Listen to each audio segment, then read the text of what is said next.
saw this movie Thursday night. Yeah, Thursday night. Yeah. So, and too bad we've been really busy. Yeah. And couldn't podcast about it. So I watched Halloween Kills today, getting ready for this review because I couldn't watch Terrifier 3 again. Right. And Halloween Kills has a pretty big body count, so I mean, it's not as gross or violent as this movie, but no. I'd like a body count. We should look that up at some point to find out what the body count of Terrifier 3 is. Okay, well, because we should probably tell them what the hell we're talking about. Liam Neeson's list of some kind. I mean, they didn't know. I mean, this isn't a Terrifier 3 shirt, but it is a Terrifier shirt. This isn't a Terrifier shirt, but it's a terrifying shirt. It is terrifying. Terrifying. We saw Terrifier 3. Yes, we did. And we're here to tell you whether or not we enjoyed it. 14 men, 8 women, and 1 cosplayer. Who's the cosplayer? On the bus. Oh, that's right. The new art costume. Yeah, that's right. That's awesome. Right. That's awesome. That's fantastic. Yeah, so there you have it. That's a decent body count for that is for a movie. Cosplayer, I love it. I mean, we're 3 movies in. Art's got to have a pretty high body count in general. I just kind of want to talk about something here a little bit about David Howard Thornton. Yeah. We may have broke the story that he would like to play Joker. That's true. You know what? We posted that reel, and it kind of blew up. And then ever since then, there's been 4 or 5 different news stories that I've either seen or actually I've had people share with me, being like, "Hey, did they grab that from yours?" Right. And of course, most of these are their own news outlet. They wrote their own article and stuff like that. But that's kind of exciting. That is. I mean, hats off to us. 500,000 views. I mean, and counting on TikTok. Counting. Yes. So we saw this in the theater with your dad, Tom. Yeah. Hey, Tom, and a couple buddies of yours. Yeah. We went with Jeremiah and Gabe. Thanks for coming with us, fellas. I think the general consensus for everybody was that it was enjoyable. It's maybe enjoyable is the wrong word. No. In the theater, it was beginning to feel a lot like Christmas. Yeah, watching this movie, it was heartwarming. I mean, it wasn't Die Hard, but there was a lot of death. There was a lot of death. And what a wonderful thing to have a new Christmas time horror movie too. Yes, we don't have enough of those. No, we don't. What other Christmas movies, horror movies do we have? There's films like Krampus, or I count Gremlins among them. Silent Night, Deadly Night. Yeah, with the Killer Santa. Yeah. That was pretty good, actually. Yeah, I liked it. Pretty controversial back in the day. Yeah. Which turns out it's been a long time since a movie's been banned, but I believe, was it France? Somebody banned Terrifier 3 from under 18 viewing. Can't remember what country it was. I can see it. Yeah, I get it. Let's make no qualms about the fact that this movie is relentlessly gory, brutal, gory. It may be one of, if not the goriest film I have ever seen. It's pretty up there. Yeah. So when you mentioned that I put in this proposal for Sanguinexus, the film we're going to be doing, that one of the comps put Terrifier 3 in for the gore factor, because Sanguinexus is probably going to be along the lines of Terrifier 3. I hope so.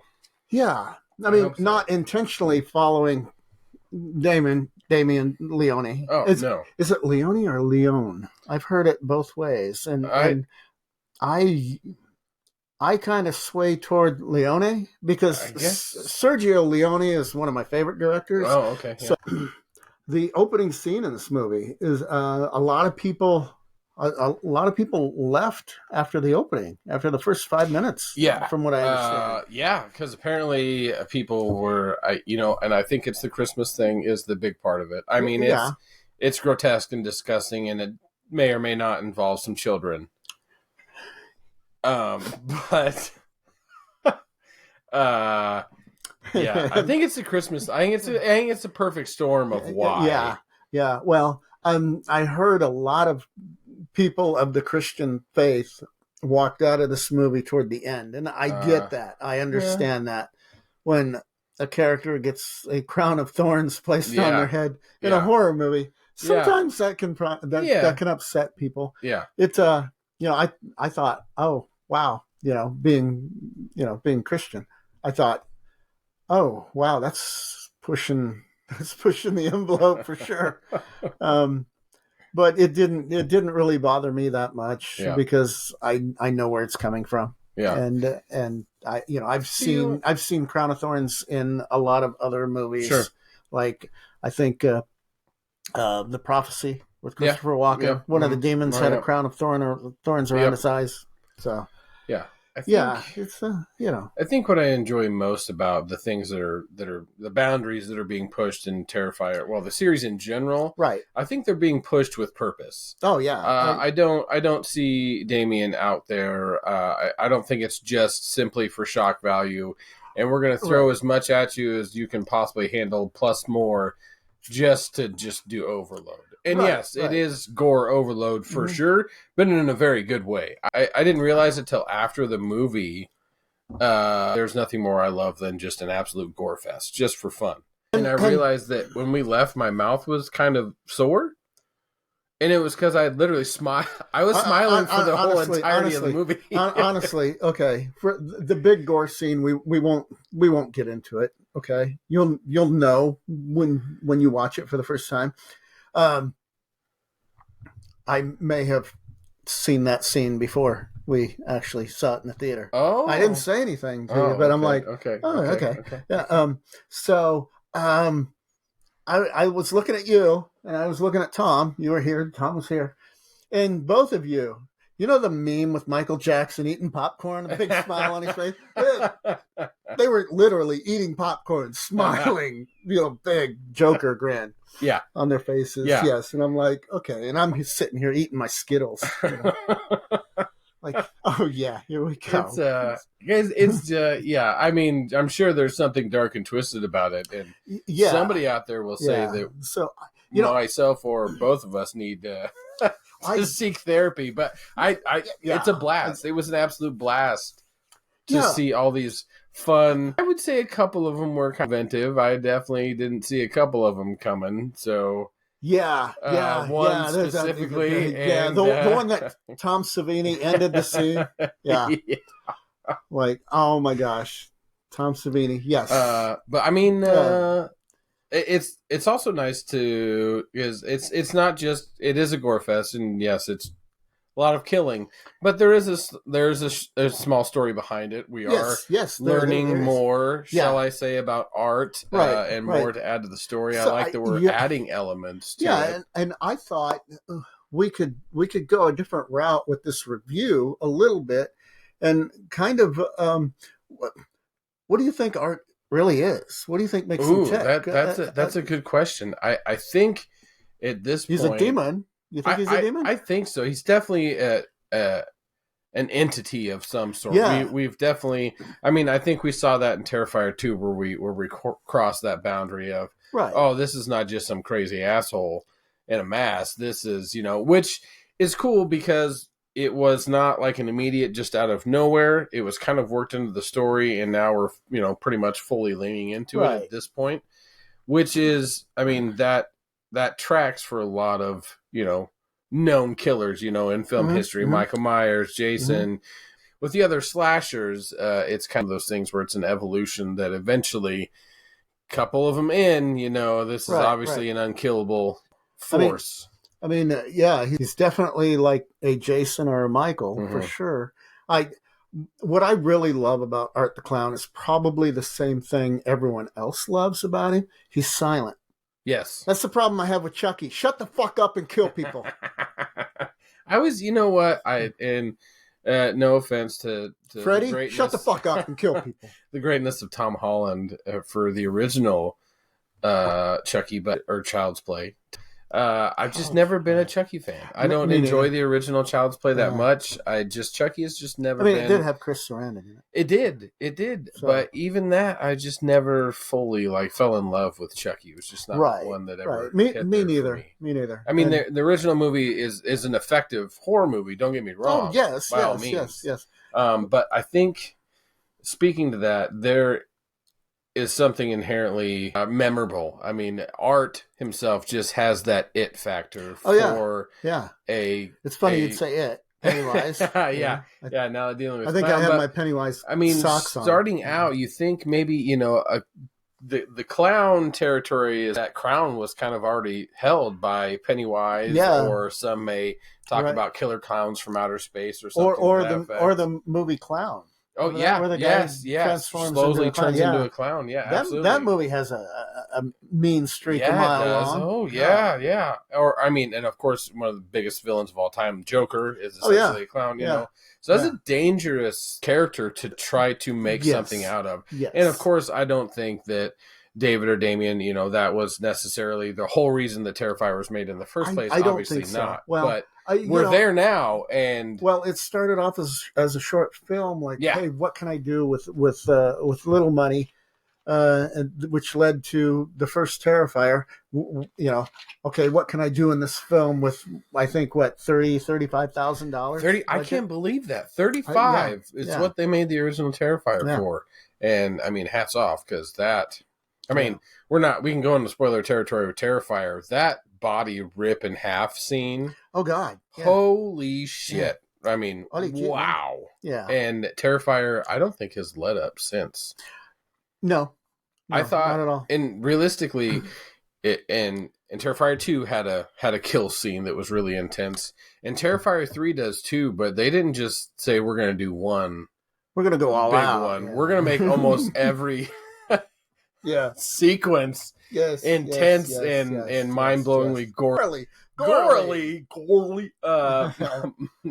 gory and insane. The mall scene, I like how that was handled. Yeah, because I think that you would have lost a lot of audience members. If it was handled differently. I did not expect that. But the shock value of what it was anyway was just the shock value was amazing. But that one hit me out of nowhere. I was like, oh God. Yeah. I did not expect that. But that just shows that Damien Leone, I'm going to say Leone because Sergio Leone. Okay. There you go. So, call me Damien. If you don't like that, but anyway, you can tell he has morals. There's some places he won't go. I think there is, and again, that's a testament to that crossing the line for just pure shock value, for just gross out factor. Right. Yes, we are going there, but again, it has purpose, and he's really, I mean, you can see it in the original Terrifier, but he is really worked into crafting scenes and creating horrific and terrifying sequences. Right. Wow. Because in general, since the invention of slasher films, I mean, after that became a thing, I don't think anybody really goes to slasher movies to be scared. No, they just want to see death the killer may be inherently scary, but it's more exciting. It's more fun. Right. It's more like a ride at an amusement park. Right. But also Damien is still able to create tension within scenes I think are lacking definitely in modern slashers, and the mall scene is a perfect example of. Yes. I had no idea where that whole sequence was going to go, and before the big didn't realize that was before that, the way they handled that scene and the comedy mixed into it, that was a really excellently crafted scene. Yeah, but the comedy of Art is there. Oh, yeah. From first frame to last frame. Yep. But the thing is, from Terrifier 1 to 2 to 3, there's been a progression of Damien's direction. Yeah. And it's only gotten better. Oh, absolutely. So, because we're the third movie in, and so far we're at the best movie. I mean, arguably, and yeah. From what I understand, Terrifier 4 has been greenlit already. Yeah. So there you go. So the fourth one, I hope it's better. Yeah, and I'm pretty sure it will be.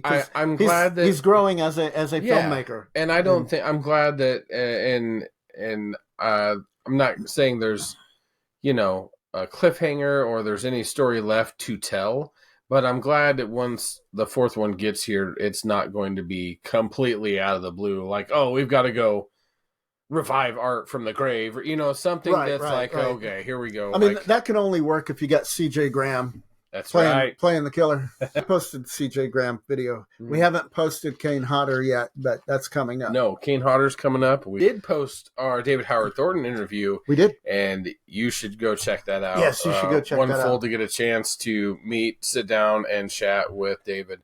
Wonderful dude. Yes. I wouldn't believe that he likes killing people for the kicks of it. But you know what? And that's a testament to being an actor himself. Yeah. To create a persona and carry that through on screen under prosthetics and some makeup. Again, I mean, I don't think his acting should be underplayed here at all either, because I think it's extremely fantastic. Total body. Yeah. It's a complete transformation. Yeah. And so hats off for that too. But anybody that enjoys slashers, anybody that enjoys gore, enjoys horror, run out and catch Terrifier 3 and catch it in the theater, because we don't get chances for movies like this in the theater very often. We don't.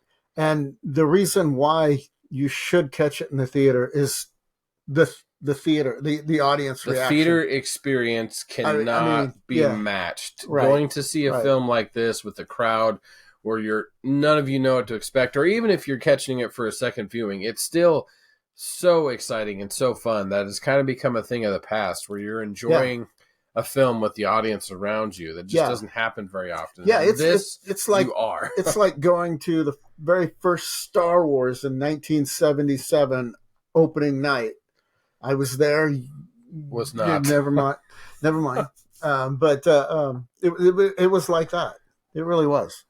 So, yeah, I can't wait to watch this again. Yeah, either in the theater or at home. Yeah, I can't wait to do a second viewing, because it was just a blast. And I don't think I can even recall all the kills, craziness. I'm sure watching it a second time, I may have been reeling from the previous kill to even catch new stuff. So rewatchability is an excellent thing to have for a horror film. I'm sure there's a lot to be caught the second viewing, the third viewing, the 100th viewing. Absolutely. Every blood-soaked second. Yes, but we're not even talking about the other characters like Sienna yet. Yeah, and that's another thing. We do have some returning characters. Yes. We have some actual progression with characters and stuff that's going on. Yes. So again, this has story to it. This is not just throw it at the wall and see what sticks slasher. This is a carefully crafted horror film, and yes, the forefront is Art, and is what Art is completely capable of, which is just awful. Yeah, God, it is. It's unnerving. He is unflinching, but I think what makes the kills. I mean, to me, I didn't feel like vomiting. I didn't feel queasy at all watching this. Like I said, I was eating Skittles. You guys were eating popcorn. And none of it bothered me, because it was like a comic book. Yeah, it was like Kill Bill. You know? The bloodletting was there was just so much. There's so much of it, but I think it's also carefully crafted, where it's the perfect amount of comic booky cheese. Yes, but just enough realism thrown in to where it's just not full camp. Right. You know what I mean? Like there's enough. The effects are amazing for one, but Art himself is full camp. Yes, exactly. Exactly. It really works. So it works. It works. Yeah, if gore, I mean, slapstick gore. It's like fantastic. Yeah. I love it. Yeah. You know what would really be fun, Damien? Art at a horror con. Oh man. and people are they're flipping out because they think it's a gag. Yeah. Fantastic. Just saying. What a great idea. Yeah. Put art at a convention and watch chaos ensue. Maybe we should tell David Howard Thornton, be like, hey, tell Damien, put art at a horror con. Yeah. That'd be with other arts. Yeah. And art goes around killing the other arts. I mean, just showing up to a horror con would be great for art, because he'd be freaking out. Oh, he'd have such a blast. Yeah. And you know what? You know what would really be cool? And I guarantee you'll agree with this, because the actors, because we've talked to them, you would know that they'd be like, fuck yeah. And that's C.J. Graham, Kane Hodder. Yeah. Oh, yeah. Yeah. Put all the Jasons there at a horror con. Yeah. Throw in a bunch of, horror royalty cameos, kind of like they did in Terrifier 3. There's some cameos in there. We won't tell you who, but, Yeah. You'll see some familiar faces. Yeah. Final thoughts. Run out and see Terrifier 3 in the theater. Yes. If you're a fan of the genre, you should not miss it at all. Go experience it with friends, family, if you want. I'm not sure I would take a child. I was just getting ready to say take your 5-year-old. Take your 10-year-old. I mean, this is something that I would have watched when I was 10. Me too. I'm sure I would have watched it, but I'm not sure I want my kids to see it, because... yeah. So, is that our review? I think that's it. I think that's it. I think that's it. We stayed somewhat spoiler-free for you all, so go out, check it out, and of course, subscribe, smash that like button, check us out. We're also available on Spotify as well. Yeah. Check out our other videos. Like I said, we do have an interview with David Howard Thornton. Yes. You should check out. Yeah. And strike up a conversation. Yeah. What you think art is? What he is? Yes. We want to know what you guys think art is, or what you thought of the film in general. Yeah. Let us know. Reach us on social media. We are on all social media platforms. You name it, we're on there. So check it out. Go look up Corn on the Macabre. Yes. And John Holmes, that like button. John Holmes, that like button. And join us every day in October for new content. That's right. Ooh, yeah. Every day. Every day. Every day. Every freaking day. We'll catch you guys next time.